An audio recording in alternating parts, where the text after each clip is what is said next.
This video is sponsored by Basecamp. Hey, how's it going? In today's video, I'm taking this fence picket. I'm going to turn it into this solar powered lantern. We've got the solar light here on top. There's free plans in the description below, so go check those out if you want to build one of these for yourself, or maybe you want to sell them to other people. This is a great return on investment if you sell this, considering that the light cost me about $4.50 and the fence picket was about $3.48. Put it on your porch, stick some decorations inside of it too. I think it looks pretty nice. Let's go ahead and start building it. So like I just said, the only wood I'm going to be using in this entire build is this single fence picket. I'm going to start by taking out the staples and then cutting off just a sliver of the end just to get rid of the factory edge. And then I'm going to mark 8 inches and cut 4 boards or 4 pieces out of this board at 8 inches. These are going to make up the bottom and the lid for this lantern. Once I get those cut, I'm going to cut one more piece at 5.5 inches. And this is going to be for a decorative lid cap that's going to sit on the top.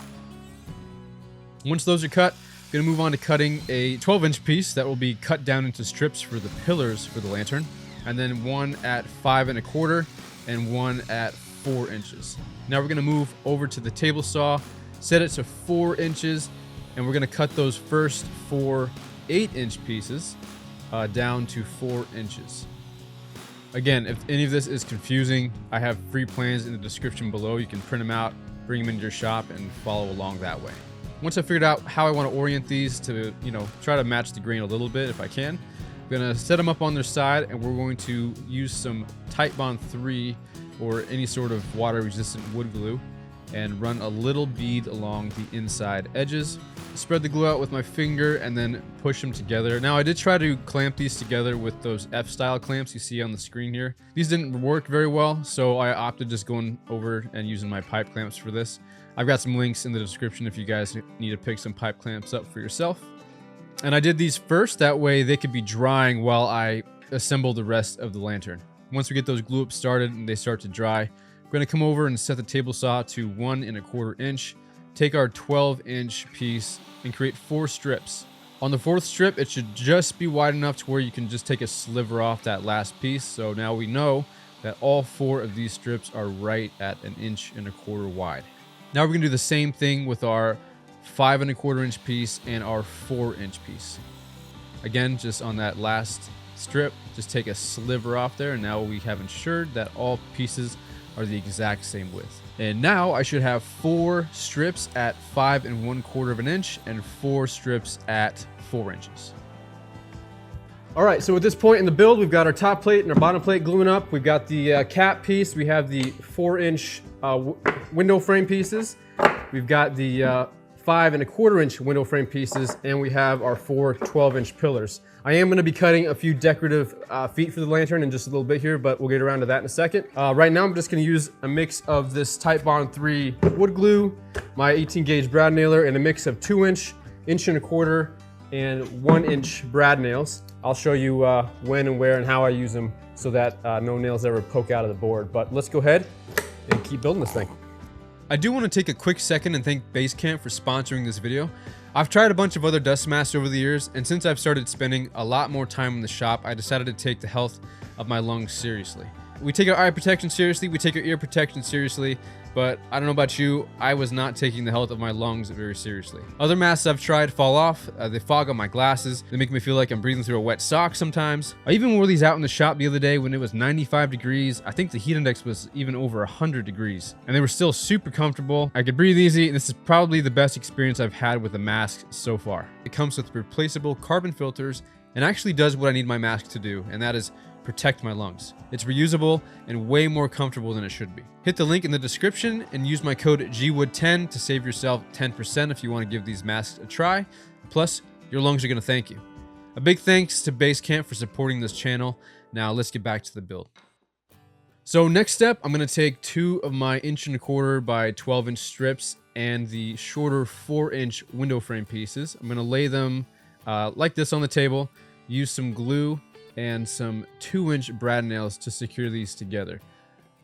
Make sure your brad nailer is oriented like this. That way, if the nails do bend, they're not going to bend out the side of the board, or at least it's going to make it less likely that they're going to shoot out the side of the board. Just gonna repeat the same process on the other side and then spin it around and do it again on the bottom half. Once you get one of them done, we're gonna, you guessed it, do the same thing to the other frame. I like to pick the grain that's gonna look best on the outside of the lantern, and then do the same thing here, orient the gun the correct way, use some glue, some 2-inch brad nails, and tack it together. Once we get 2 of the frames done, I'm gonna stand it up on its side and then grab the 5 1/4 inch window frame pieces and do the exact same thing. A little bit of glue, but this time, see, I messed up here, and instead of swapping out the nails to 1 1/4 or even inch brad nails, I kept the 2-inch brad nails in, and they shot out the sides. They actually ricocheted off of the previous brad nails. So see, you guys can learn from my mistakes here. Swap the nails out to shorter nails, and then also, you really don't need to shoot 2 in. Just shoot 1 nail in and make sure it's between the previous 2-inch brad nails you put on the other sides. Just gonna work our way around the whole frame and make sure everything is secured and in place. And by this point, the glue ups were dry enough to where I could take the clamps off and start working on them. So we're gonna remove the clamps here, and then I'm just gonna take a chisel, or in this case, I got this sweet little pocket chisel called the bourbon blade. Take this thing out and just scrape off any of the squeeze out on both sides of these top and bottom plates. And then before I go any further, I'm going to take 120 grit sandpaper and go over the entire thing. You don't have to sand it or make it look as nice as I'm trying to make it look in the video. You guys can definitely keep it rough, but I like to sand them down. It makes them look a lot nicer. Once I got them sanded, I'm going to take them over to the table saw and just move the fence so it's just cutting off a hair on both sides. This is just going to flush everything up on the edges, again, making it look a lot cleaner and crispy. It's my favorite word, crispy. Because if you're going to build something, you might as well make it pretty. All right, so next up, before I put anything together, I'm going to take my trim router and put a little, this is a Bosch Cove bit is what it's called. It's just a little decorative trim bit that I found at Lowe's. I'll put a link in the description if you guys want to check it out. I've used it in several builds on this channel. I really like the way it makes the edge profile look. I'm just going to do this to both the top plate and the bottom plate. Here's a close-up of that bit. Puts a nice little profile on it, like I said. One of my favorites to use. And then for the top cap that goes on the top plate, I guess we'll just call it the top cap, I'm just going to put a little 1/4 inch round over on one of the sides before I tack any of this together. So now we should have a top plate, bottom plate with the routed edges. Routed edges, I'm not really sure how you're supposed to say that. And then the decorative cap on top with the round over.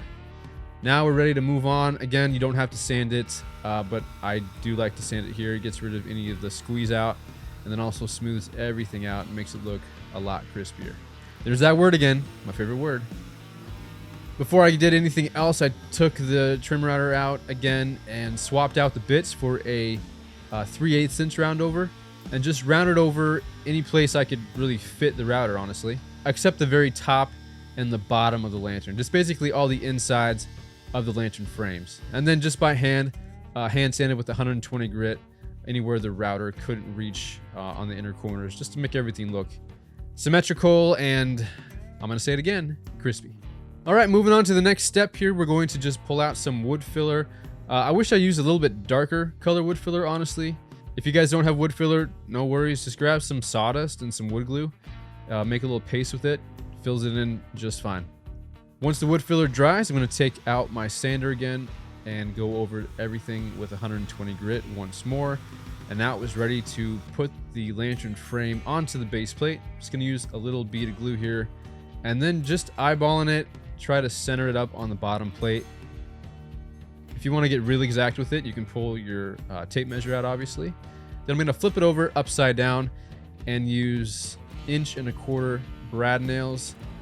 Just being very careful and lining up my shot so that I don't miss and come out the bottom. Just use your best judgment here. You do want to put enough in so that the boards don't start warping over time. I'm going to clean up any squeeze out after I finish shooting those nails in. And then one quick little tip here to make your lantern look just a little bit nicer is to match the direction of the top and bottom plate grain, as well as the lid cap. Just flip that over just to make sure they're going the right direction. Unless you like them going opposite directions, then by all means, go ahead and do that. Gonna do the same thing we did with the bottom plate. I'm gonna make sure it's centered. I did pull my tape out here to make sure that it was centered on the top. Same thing, 1¼ inch brad nails. Just gonna shoot it in. Again, being very careful, lining it up.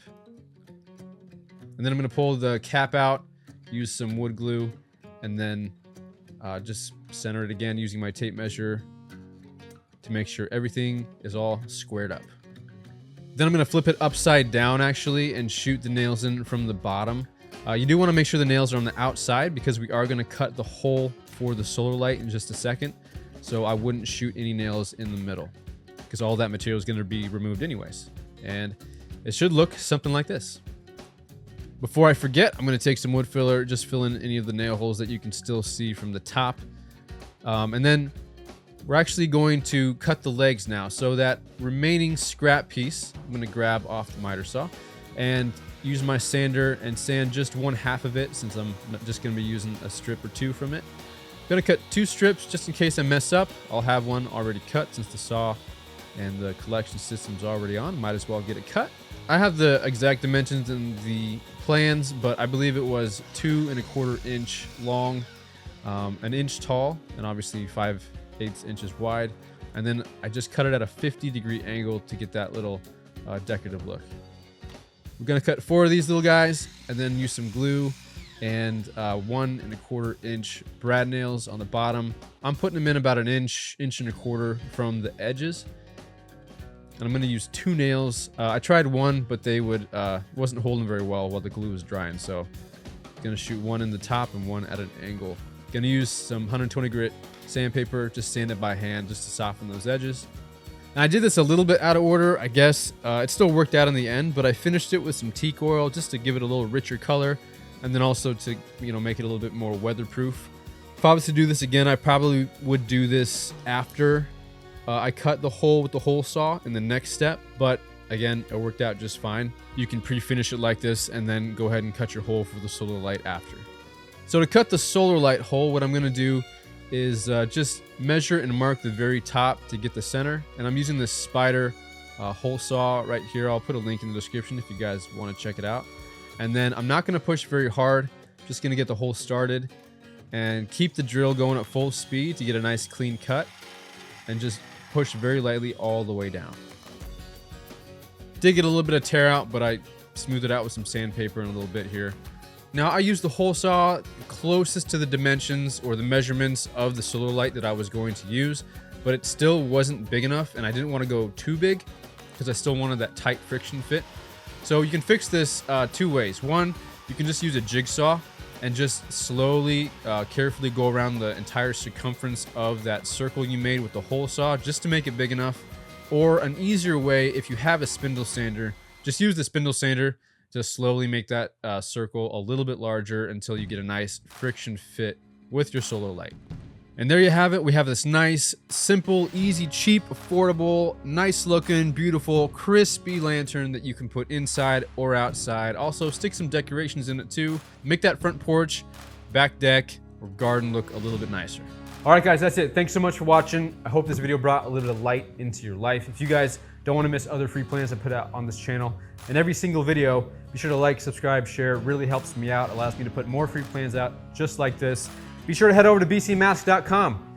Check it out. I've been loving this mask so far. Use code GWOOD10 to get 10% off. Gotta protect your lungs, guys. Take it seriously. Also, check out the Guardians Guild in the description below. It's my online woodworking community if you guys want to learn how to make a little bit of income on the side with your woodworking. So, if you guys like this video, be sure to check out this one right over here. See you guys in the next video.